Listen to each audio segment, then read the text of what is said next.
A lot goes into a casting decision, especially when the movie has the potential to make $1 billion.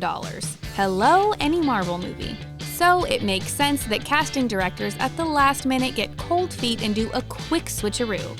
Find out all of the what could have beens with your fave stars and how they almost weren't cast in their iconic roles.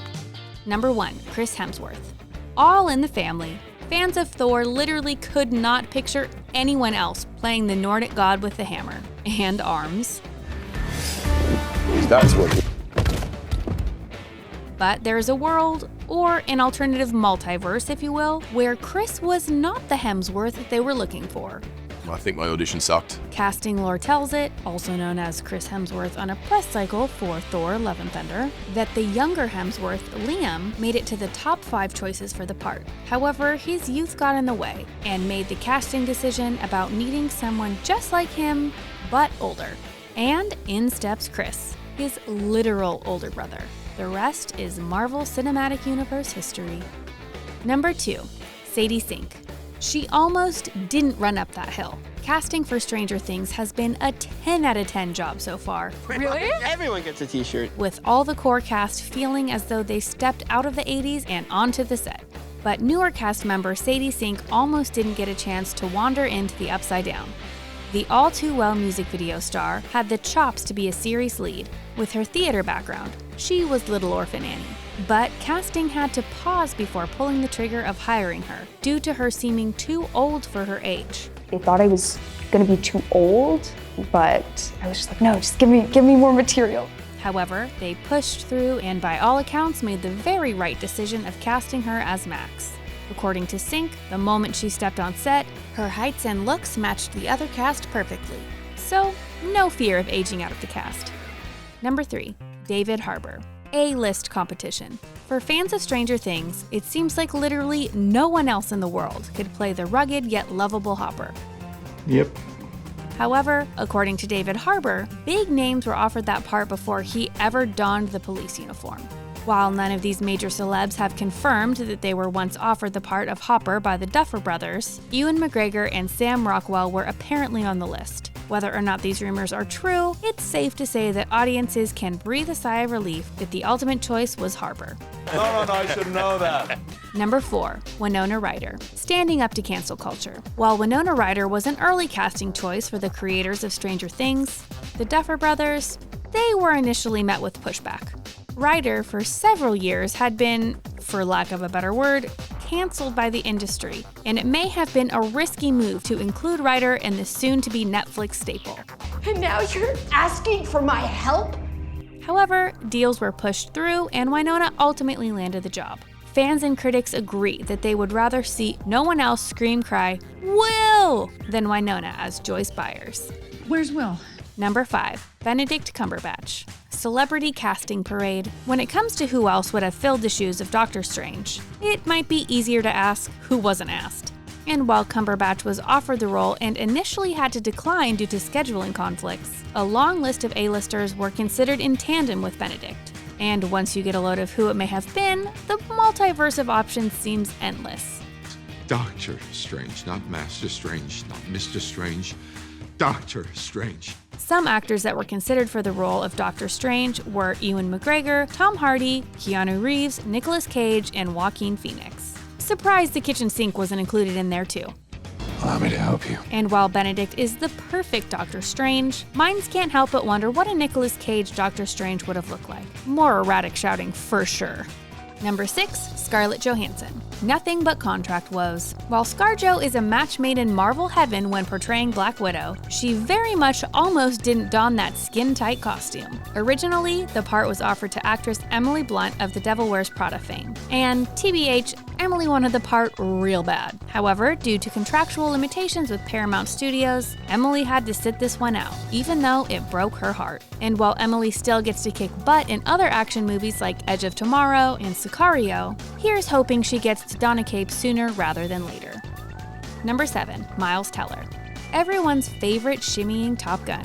He had his breakthrough role in The Spectacular Now, but there's a world in which he almost never spectacularly got cast. Upon his first audition, Miles felt as though he did not embody the part of Sutter, but was ultimately cast. Always good to have the top of the top in your corner.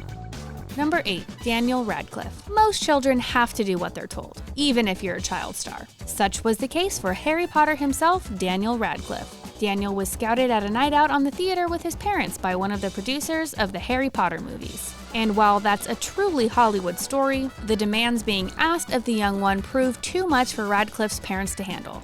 Upon first offer, the producers wanted to sign Daniel for all 6 movies and for them to all be filmed in Los Angeles. And while this sounds like a true teen dream, Radcliffe's parents deemed that this would be too much of disruption for Daniel's life and turned down the audition. No, definitely not. Luckily, situations changed and the initial first 2 movies were to be filmed in London instead of LA. Therefore, movie history was made by Daniel Radcliffe getting the role of literally any lifetime. Number 9, Helena Bonham Carter. The Lestrange way of nabbing the part. Everyone's favorite, eccentric, almost haunted doll-like actress seems to be a no-brainer when it comes to casting a movie about wizards and witches. However, this was not the plan when it came to casting Bellatrix Lestrange in the Harry Potter franchise. The original actor offered the role was Helen McCrory. Unfortunately, Helen had to turn down the role of a lifetime because she had a bun in the oven. Number 10, Robert Pattinson. Too emo for a teen movie. When it came to being Team Edward or Team Jacob, the choice is pretty obvious, Team Edward forever. However, when it came to being Team Robert Pattinson, there were some obstacles standing in the way. The odds were definitely stacked against Pattinson, considering there were over 5,000 actors seen for the part. And while several actors were considered for the part, including Dave Franco, Jamie Campbell-Bower, and Schitt's Creek Dustin Milligan. While it must have been the relief to finally snag the role, even during filming, producers threatened to fire Pattinson due to his overly emo performance. Thank goodness that firing never came to fruition, because we all know and love that overly emo vampire just the way he is. Number 11, Anne Hathaway. If at first you don't succeed, one cannot imagine the iconic Anne Hathaway not being in the iconic Devil Wears Prada. But this was certainly going to be the case. Anne was, wait for it, the 9th choice to play the lead of Andy Sachs. The role originally being Rachel McAdams, who, let's be honest, would have knocked this character out of the park home run, you know? But sadly, Rachel had to pass on the project 3 times. Honestly, it seemed as though Rachel really didn't want it. And Anne wanted it real bad. Like, never stopped campaigning, calling Fox Studios, and proving to the powers that be that she deserved the part bad. After the seal of approval from Meryl Streep herself, Anne was in. Number 12, Zac Efron. Proving his smoldering side. In the world of movies, casting teen sensation as Link Larkin in the Broadway musical turned movie Hairspray makes the most casting sense in the world. However, director Adam Shankman didn't see it that way at all, needing the character of Link to come across smoldering and downright sexy. Shankman didn't buy Efron as that type. Shankman claimed he came into auditions sweet and goofy like he is in High School Musical, nothing like sexy Link Larkin. Funnily enough, it took Adam's sister to make him see the star power Efron had to offer. And then the part was his. 2007 was a wild time. Low-rise jeans were in fashion, and directors thought Zac Efron wouldn't be attractive enough to play a teen heartthrob in a musical. Number 13, Miley Cyrus. Making the best of both worlds happen. Ludicrous to think that Miley wasn't the immediate choice to play the girl with the best of both worlds. But such is casting. Considered too small by casting agents, Miley did everything she could to convince them she was the one. Miley said, "They kind of kicked me to the curb, and I just kept sending in takes. I tried to get more makeup, higher heels to look older, and it didn't work." Months passed and the role of Hannah still hadn't been filled. So, ever the determined Miley gave it one more shot and the part was hers. Number 14, Kate Winslet. No shrinking violet. Proving that booking a role is truly the roll of a die, the actress of her generation, Kate Winslet, almost wasn't cast in a movie that defined a generation. That's right, director James Cameron wasn't sold on the already Oscar-nominated actor, claiming he wanted a more Audrey Hepburn type, aka tiny and small woman. Winslet was determined to book the part and apparently called Cameron and screamed, "You don't understand, I am Rose." Guess that's all the proof we need to know that Kate was the reason to not let Jack on the door. Conspiracy theories commence. Number 15, Jennifer Aniston. Muddling her way to the top, the character that launched 1 million hair trends, Rachel from the hit NBC sitcom Friends is played to perfection by America's sweetheart Jennifer Aniston.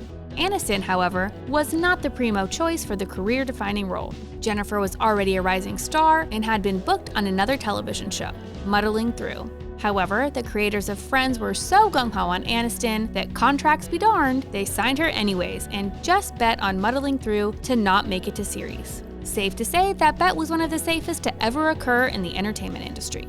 Hey everybody, this is Rachel, another Lincoln High survivor.